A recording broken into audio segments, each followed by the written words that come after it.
Hey guys, welcome back to the channel. I'm Adam, and in today we've got a very special episode for you because we've got a clash of the titans, two brilliant cars to show you.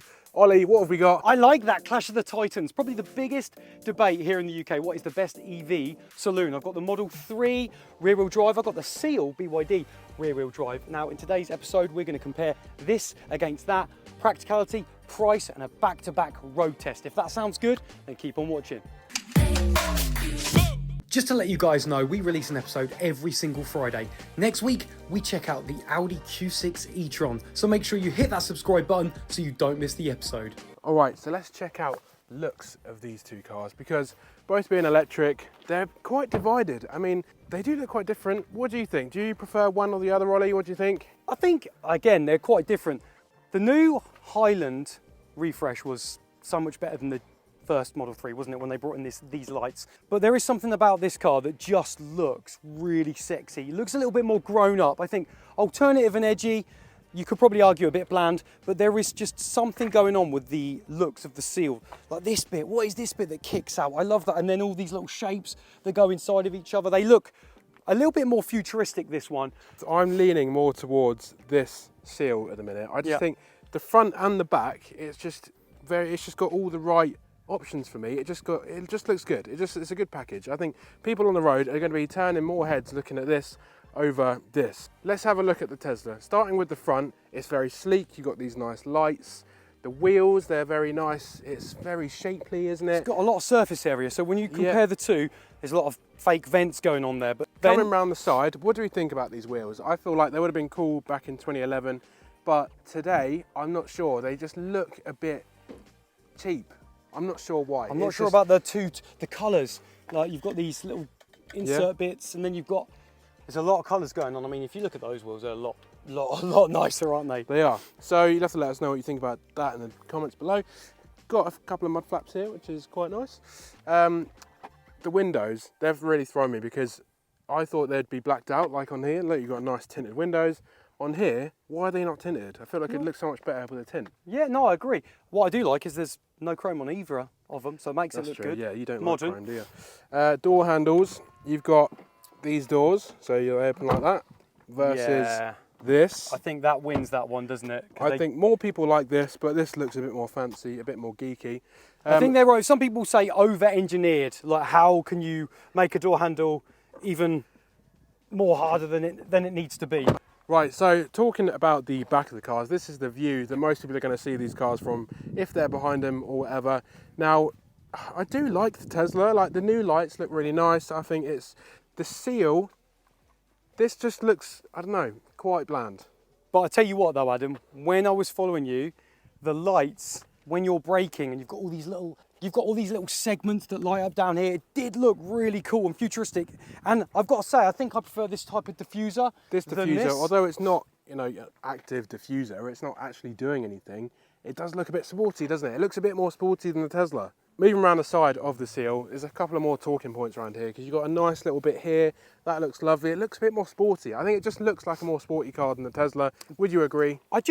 Yes, I would. I think because of little things like the diffuser, these fake vents that they've just included, whereas Tesla have thought a little bit more of aero and making it completely sleek. What one do you prefer out of the two on the back? What do you think? If I look at the Tesla, it looks a little bit more squatty on the haunches. I'm really thinking about this. And then, I'm really thinking about this, and then the actual back is thinner on top. And then if you look at the BYD Seal, it kind of almost like a bullet to just push through the air. But wheels, vents, front, there's just more elements to look at, I think, with the Seal. Let's talk about the boot space then, because practicality is a big point for some of us. We've got 594 litres of boot space in this massive cavern. Look at it. It's so dark. You've got these big pockets either side as well. And look, a big gaping hole for your cables, which is good. Now let's go over to the Seal, because 594, 400. Yes, BYD, they prioritise the passengers in the back more than boot space, but still very practical. You've got a little bit of a space down there, that lifts up again, a little bit more, and so you've got 400 litres here, and you've got a little cubby, not here, but over here with some netting. Now let's check out the frunks, because 88 litres of boot space in the Tesla. is pretty usable, awesome. And then over here, back it up, we've got 53 litres in the BYD. Pretty small, but again, very usable. I think the Tesla wins for space, but which one would you go for? Let me know in the comments. Let's talk about charging then with the Model 3. It can accept a max charge of 250 kilowatts, which means 20 to 80% can be done in 19 minutes. If you've got a 7 kilowatt wall box at home, you're looking at from 0 to full in 10 hours and 39 minutes. Now, the BYD Seal can only accept a max charge of 150 kilowatts, but 20 to 80% can be done in 20 minutes. So there's only 1 minute difference. 7 kilowatt wall box at home, from 0 to full, you're looking at 11 hours and 29 minutes. If you think we've deserved your support in this episode, or maybe another one, you can always buy us a coffee in the description down below, just to help us with our channel and our journey along the way, so we can keep bringing you the best info on cars in our videos. Ollie's got a coffee. Just keep us caffeinated, guys. Thanks, guys. We appreciate it. The link is in the description below. So I'm inside of the BYD Seal design, rear-wheel drive. They say you can get 354 miles of range from this. I've got 93% and 332 miles of range. That's good.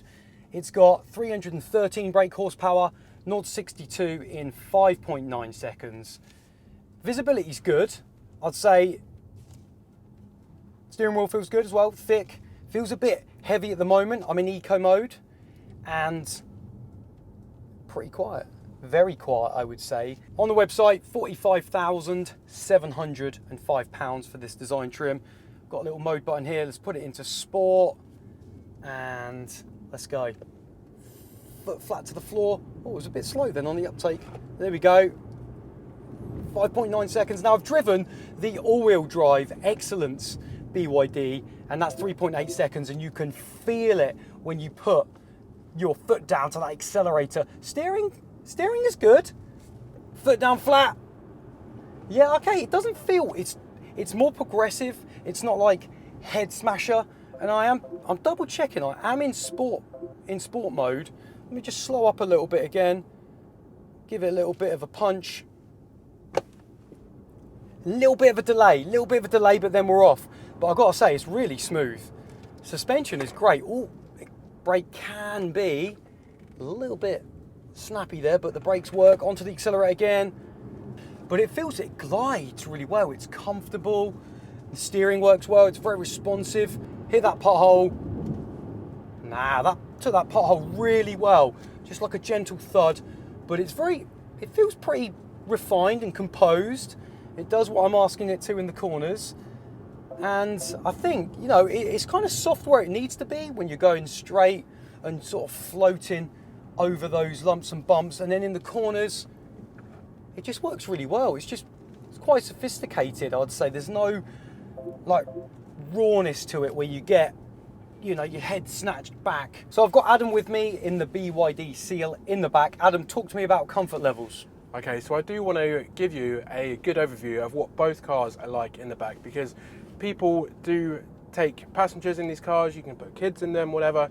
Let's start off with my knee room. So my knee room here is actually quite good. I feel like BYD do prioritise their knee room space and their headroom. The seats in front of me are quite a good shape, so you can like see round them. You've got quite good visibility. This sunroof is really nice. It's quite nice and big, lets in lots of light. It feels quite airy in the back here. You've got no hump in the floor, so you can just move your feet around. It just feels quite nice. You've got 2 USBs in the back there and a little bit of storage with some vents, which is going to keep your passengers nice and cool. Here you've got some pockets in the seats for storage, which is good to see. What else? You've got these materials. Let's talk about the actual materials and how soft these seats are. They are really lovely and supple, very comfortable. They sort of go with the shape of your body. They just look really nice as well, like nicely stitched, very nice quality. And I'd say it looks quite airy in here. It looks quite roomy. Compared to some cars, you know, you're going to struggle. But here you've got headroom wise, okay, it's a bit more limited with headroom. You haven't got loads because that glass is right there. And I'm not the tallest of blokes, so you're going to, you know, struggle if you're tall. But that's what I'm going to say about it in the back. Suspension wise, it does feel a heavy car. It does feel heavy. So you can feel a little bit of wallow when you go over certain undulations. But overall it's fairly smooth. Over most potholes, you're not going to have an issue. So yeah, that's the overview of the back of the Seal. So in the BYD Seal, you actually have 2 levels of regen. You've got high and standard. I would just always leave it in high. Same with the other models of BYD. I do really like the flappy paddles. However, you know, it's all about ease of driving nowadays, isn't it? So they're kind of taking that away from us. Whatever you've got, you know, it works really well in the Kias, but I would leave it in high. You know, when I lift off, the regen isn't that harsh. It feels like the BYD Seal is all about smoothness. It's not trying to be the fastest one to get to the destination. It's not trying to be in your face. It's just trying to be a bit luxurious and smooth, because I'm backing into eco mode now, saving those range into the battery, and I'm just trying to experience the car as a bit of a cruiser. Soft where it needs to be, and then also stiff when it needs to be, you know, flicking it over into that sport mode. But at the moment, I think it just works really well in eco mode, high regen on, hands on the wheel, and it does feel good, this wheel. And then just literally cruising, soaking up the lumps and bumps of the road. Okay, so let's talk about the interior. Let's review them both and see which one's best. So starting off with the BYD Seal, let me turn you around so you can have a look. You are greeted with this big old display in the middle here, which is very responsive. Yeah. It looks quite nice. What do you think about the graphics? I think, like you said a minute ago, I don't think it's as good as in the Tesla graphics. The Seal 7, the Seal Line 7 that we went in, has the updated software. It looks a little bit more modern. Like this at the moment, it does look a little bit dated now. Isn't it weird how things change so quick? It outdates very fast, but this is a brand new 2025 model. Very responsive. It's got all your controls down here for everything you really need, which you get used to fairly quick. Yeah, shortcuts. You're still missing a few buttons, like physical buttons, so steering wheel in this, I would say, looks a lot better. Horn check, decent. Decent horn, and just the overall feel of this wheel I do really like. Yeah. It feels nice in the hand. You've also got this, so a little screen over here, which is handy. I like to have that extra little screen. What do you think? I do as well. I think it would be nice to have a little bit more integration, a bit sleeker, but it does everything you need it to, and it's got 338 miles at 95%. That's looking good. Moving on to the middle, you have more physical buttons, which is quite nice. That's fancy, isn't it? Like a crystal gear selector. Everybody loves that. It's nicely laid out. It just flows very nicely. You've got 2 phone holders here, which you've also got some space down here with some USBs, which is like nice to include. NFC bit here. I'm not really sure what that does. Near field communication. Yeah. So you could just tap your card or your thing and say, oh yeah, you got those things you so like. you can start it. So yeah, bit of a cavity down here as well. Does it go a little bit? 2 fists? Yeah, you've got a bit of space in there. So, I mean, the seats are just nice. It's just a lovely, elegant, professional, just executive feel. And look, the sunroof goes all the way back, because that's fancy. I love the contrasting piping as well with the stitches. Look, 2 different types of colour, blue and grey. And this is the design trim, the rear wheel drive, you know, the entry level, £45,705. Materials, they do feel lovely and premium. Just everywhere around the car, I'm actually really impressed. That's got a bit of give, isn't it? Hasn't that got a bit of give? It has got a bit of give. Anyway, let's move on to the Tesla. Let's go. Right, so moving on to the Tesla, let's just do a little door test just to check the quality. These sort of like rimless doors have got a very different feel. So let me just show you again. Oh, it just feels flat. I don't know. The quality's okay. Let's have a little look. Oh, it just feels a bit more solid. But is that because it doesn't have rimless windows? I'm not sure. What do you think? All right, I've had enough now. I think one slam of each door would have worked. One slam, that's a separate episode. I'm doing a proper test. Moving on to the interior of the Tesla. This has got a very different feel, hasn't it? So, I don't know. It feels a lot more simple. Yeah. I like the white. I do like the white. Yeah. I think it looks just a bit more. I don't think you can have it if you have kids or if you date birds that have got ladies. Sorry, If you date birds. If you date birds. Who are you? If you date ladies that have fake tan, because the fake tan. Have you ever tried to wipe fake tan off of Blokes this? can get a fake tan as well. You've fake tan before. I did get fake tan before. I loved it. But you know what? The seats feel comfortable, just like in the Seal. And I think if you were single bloke or whatever and you don't have kids, the white is cool. I think it's like £1,000 option. But you know what? There are no scratchy plastics. Everything you touch is pretty soft. Even down here by the door bins, look. Feel yours, looks soft. Yeah. It's soft. It is. Yeah, it is nice. It's just so stark. You're right. It's very simple, isn't it? Look at this. What do you think of this, guys? No stalks. So the indicators on here are buttons on the wheel. Now, I think they're going to get rid of that, because when they brought out the new Juniper, they haven't gone with what they've done with the Highland, and they've kept the stalk. So I think a lot of people probably complained about that. You do get used to it. Nice and thick. So this screen in the middle, I do feel like it's a bit brighter and the graphics are a little bit better.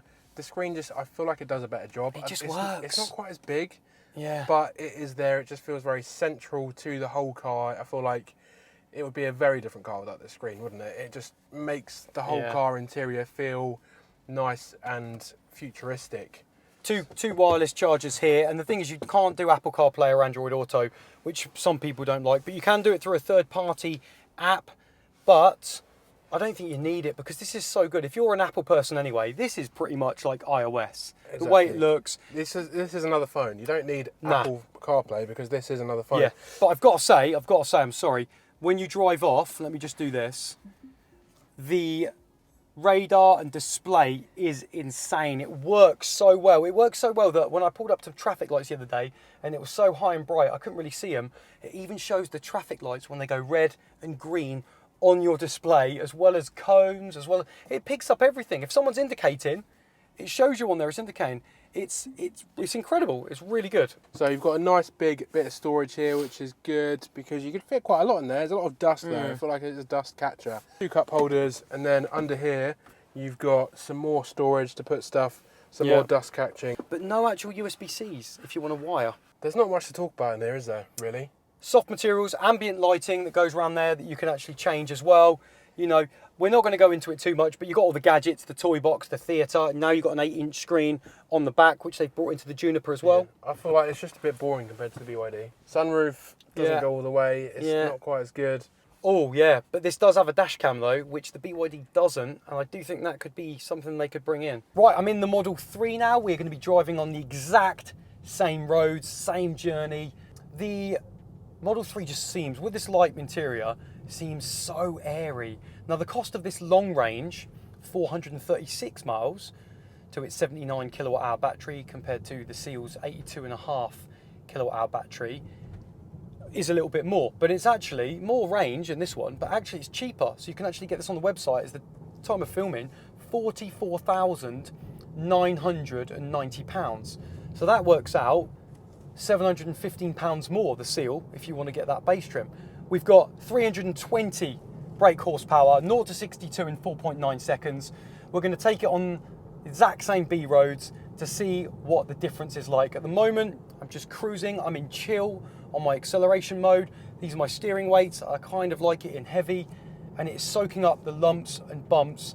Feels really well planted. It's only the bigger potholes where you tend to hear a little bit more of a thud. But let's take it on a little bit more on some B roads and see what it's like going a bit quicker.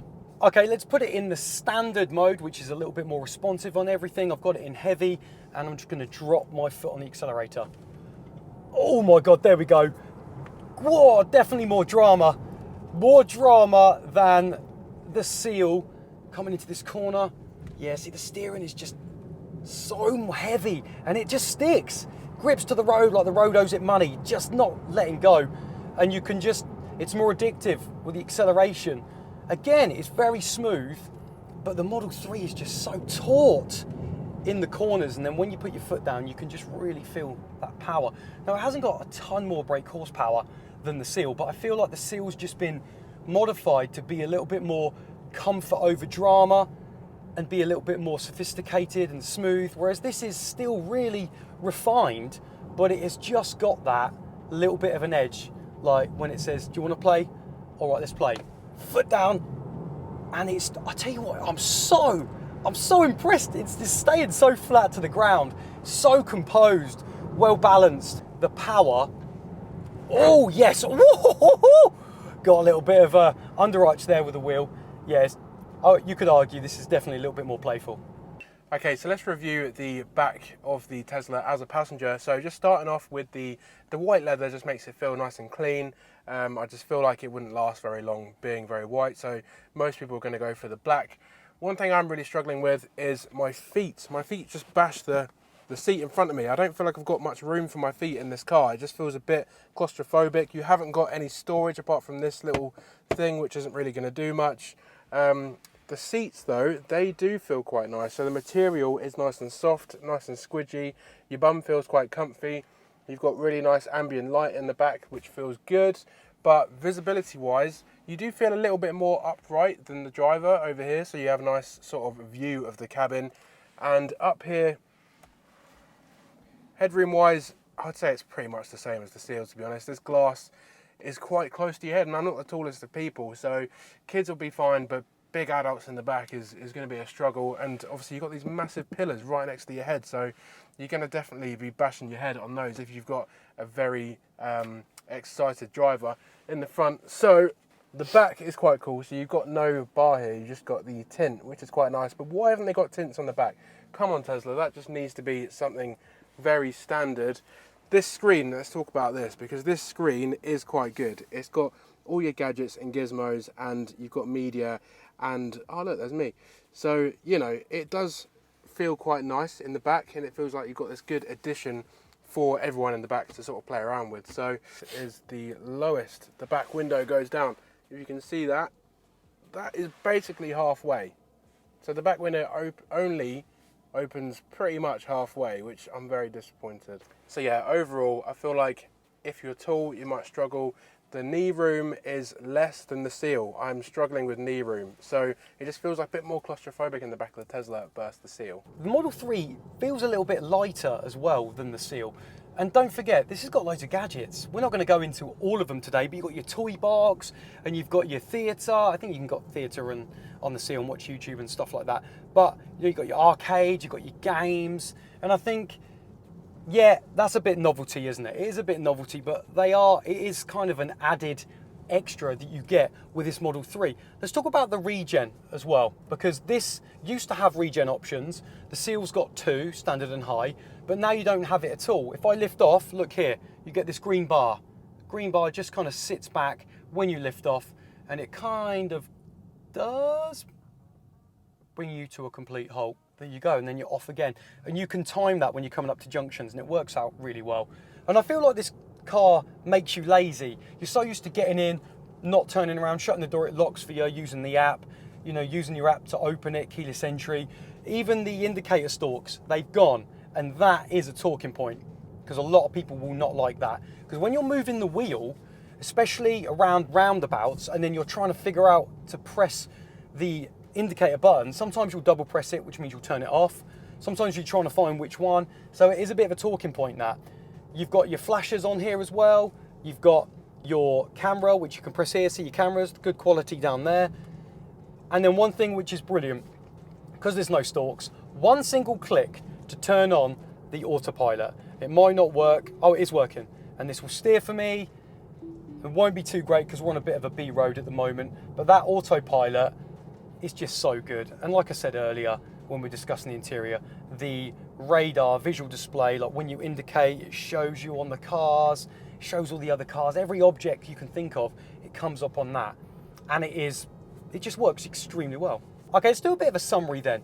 The Model 3, this is the long range one, you get more miles, it accepts a faster charge, it's actually cheaper as well, it's more agile, but the Seal, you could argue, looks much better.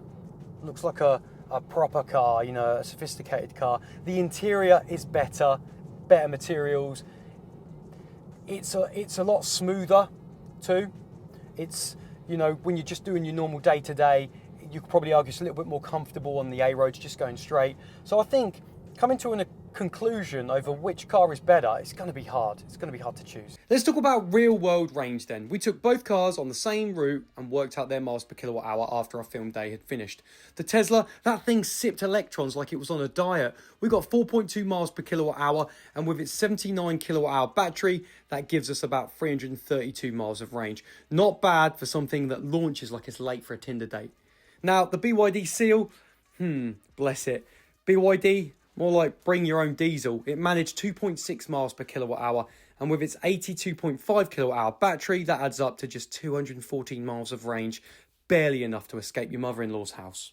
Right, so that's been our episode on these two beasts of cars. I've actually really enjoyed this one, comparing both these cars. Now, to be honest, which one are we going to take?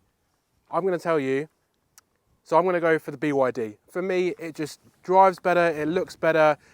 It's an all-round better package for me personally. I know it's subjective. Ollie, which one are you going to take? Well, it's very interesting because my decision's based on today, back to back. Both cars are so capable, but it really boils down to two things. If you're someone that loves your tech, you're very edgy, alternative, it's the Model 3. If you're a bit more of a serious person, executive, posh interior, you're going to go for the Seal. Now, there is an update for the Seal, which is in China, and with LiDAR and a better inside as well. We haven't got that here. We were supposed to have it last year. So at the moment, considering this is the long range, and it's got a little bit more drama to it, very marginal on the roads, I'm going to go for the Model 3. Let me know what you think about the cars in the comments below, guys. What would you have? What would you have over these cars? I'd be interested to know. As always, throw us a like, get a sub to Car Chat TV, and we will see you on the next one. If you've made it this far, thank you ever so much for watching. I've just popped up 2 more videos on your screen that you also may like. If you do watch one, let me know what you think.